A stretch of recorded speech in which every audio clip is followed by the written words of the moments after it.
Hello, my name is Jennifer from Gen Tech Yoga.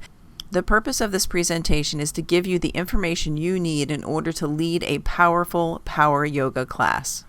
Begin with these 3 rules.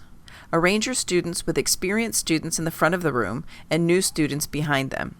Beginner students won't listen to you and will always look at what they see in the room, so give them experienced students to mimic. Teach to the middle strength students in the room. Their moving energy will affect all the other students in the class. If you plan on instructing your students to use props during class, ensure that all your students have those props before you start the class.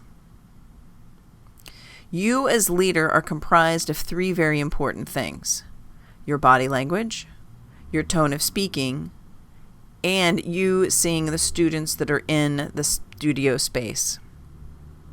Your body language as you teach should be open, arms down by your sides, hands open, powerful, arm bones pulled back, chin drawn into the neck. Let your students see you. Avoid teaching from the back of the room. Avoid keeping your hands in your pockets. Avoid holding your hands behind your back. Always open your class by introducing yourself by name. Say the class title and duration of the class as it appears on the class schedule. Indicate if you have a physical focus or physical principle for the class. For example, my name is Jennifer. We're here to take a 60-minute journey into power together. The physical focus for today's class is Hasta Bandha, hand activation, also called hand lock, and then get your students moving. You get your students moving by leading your students through the mechanical, repetitive Sun Salutation A and Sun Salutation B, with you simply calling the names of the poses. No other cueing, just call the names of the poses. Keep your students moving. Let the sound of your voice and how you say the names of the poses be the invitation for your students to generate heat in their bodies. The sound of your voice is very important. You create the intention of the sequence with the sound of your voice when you say the name of the pose. In the same way that a font is a visual indicator for the feeling of the word that it's typing out or displaying visually, the way that you say the names of the poses has impact. For example, the font on the left-hand side of your screen is very ornate, very curly, and would sound something like awakening, extended mountain, forward fold, halfway lift, high plank, low plank, upward facing dog, downward facing dog, 5 breaths, step or hop forward, halfway lift, forward fold, extended mountain. And the font on the right-hand side, to convey the intention of awakening, the name of the sequence, to awaken the student's body, would sound something more like extended mountain, forward fold, halfway lift, high plank, low plank, upward facing dog, downward facing dog, 5 breaths, step or hop forward, halfway lift, forward fold, extended mountain. Move with purpose through the studio space. Walk to a location, stop moving, and teach from there. See your students in the studio space. Keep your attention on your one physical focus. Speak to what you see happening in the room. Say one cue for each pose only if needed. And it would be needed if 80% of your students could benefit from the cue, then say it.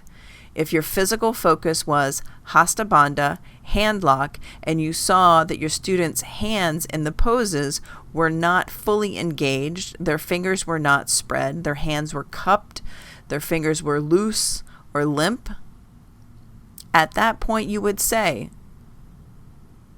spread your 5 fingers.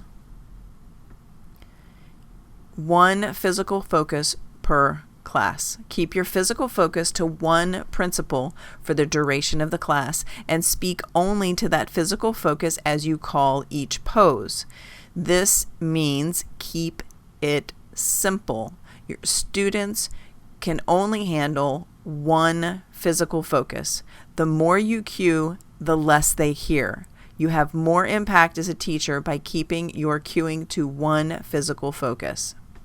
Active cueing and essential language looks like you saying the action, naming the body part, indicating the direction. Reach your arms up to the ceiling. Press your feet down into the floor. Extend your arms to the floor and to the ceiling. Pull your shoulder blades in towards your spine line. It is as simple as that.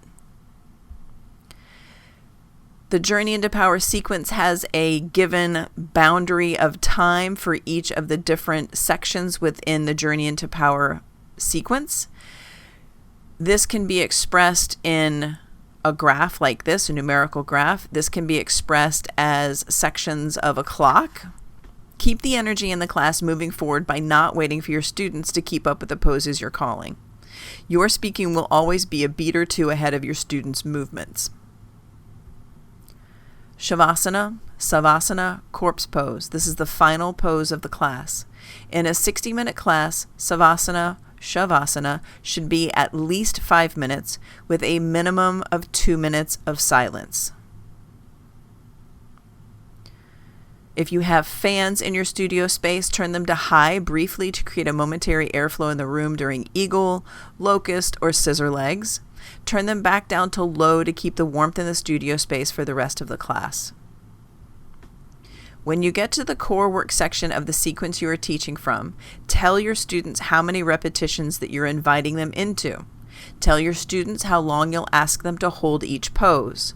Use breaths or counting to measure the time in the poses and count up 1, 2, 3, 4, 5. For example, scissor legs. Extend your legs up towards the ceiling. Pull your toes back towards your face. We'll do 20. Begin. 1, 2, 3, 4, 5, 6, 7, 8, 9, 20. For example, we have 2 high boats, 2 low boats. Each one is a 3 count. High boat number 1, 2, 3. Low boat 1, 2, 3. High boat 1, 2, 3. Low boat 1, 2, 3. If you have wall heaters in your studio space, keep them on during half pigeon, double pigeon, and frog. Turn them off starting with seated single leg extension.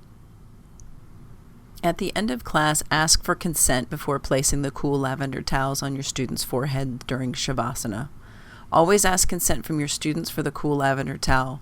This could sound like, I will come around and place a cool lavender towel on your forehead. If this is something you do not want, bring one hand to your belly so that I can see, and I will honor that. Thank you. I see you. Shavasana. There's a lot of different reasons why students may not want the cool lavender towel on their forehead. They could be allergic to lavender. They may not want the cold towel on their forehead. They may want an unscented towel. Make a note of which students opted out of receiving the lavender towel after class, and if their profile in your yoga studio booking app doesn't have a note about their lavender towel or towel at the end of class option, speak with your student to find out. Are they allergic? Do they not want it? Do they want it placed in their hand? Would they like it placed next to their head on their yoga mat so that you can know in future? And you can update their profile within your system with those additional notes so that all of the other teachers will know what that student's preferences are for the cool towel or no cool towel at the end of class. At the close of a class, acknowledge your students when their eyes are open and they can see you. Call your students by their names, thank them for coming to class. Then give the logistics for cleanup, where the mat spray bottles are, where the laundry goes, where to put used blocks and straps. If you follow these simple set of guidelines, you will be able to lead a powerful power yoga class. Thank you for your time.